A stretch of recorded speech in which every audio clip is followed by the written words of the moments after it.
Pinaigting na militar ang kanilang naval blockade sa Barangay Rio Hondo at Mariki para mapigilan ang pagtakas ng MNLF Miswari faction.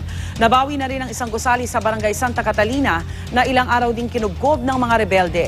Narito ang pinagsanib na report ni Ian Cruz, Chino Gaston at June Veneracion.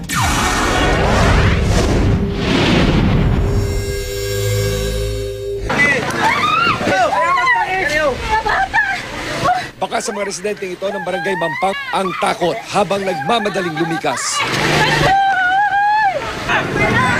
Nakarating na rin daw kasi sa barangay ang mga tauhan ng MNLF Miswari faction. Subiklab na rin daw rito ang bakbakan. Hindi kalayuan sa mga bakawan, malapit sa dagat kung saan tatakas sana ang mga rebelde.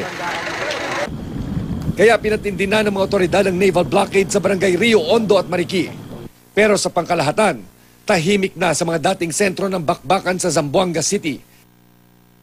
Kaya sinamantala ito ng ilang residente para umalis ng lungsod, gaya ng barkong ito na punong-puno ng mga lumikas na residente.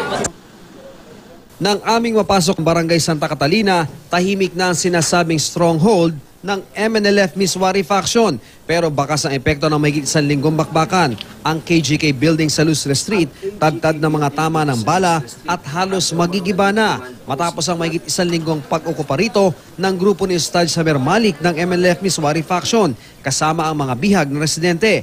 Na-recover din ang mga pinaniniwalaang uniforme ng MNLF, patunay raw ng kanilang hinihinalang humalo ang ibang MNLF sa mga residente.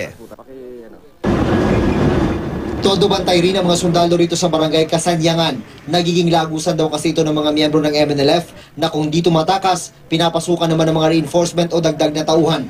6 na papatakas o manong miyembro ng MNLF ang napatay. Ang isa sa kanila, nakitaan ng ID ng Samahang Magdalo na may lagda pa nga ni Magdalo Party List Representative Gary Alejano. Yan ang pinagtataka namin, bakit actually marami siyang ID. Iba-ibang ID. May ID siya ng Philippine Constabulary na luma. Ito, sa Basilan State College. May ID siya ng, Moro National Liberation Front.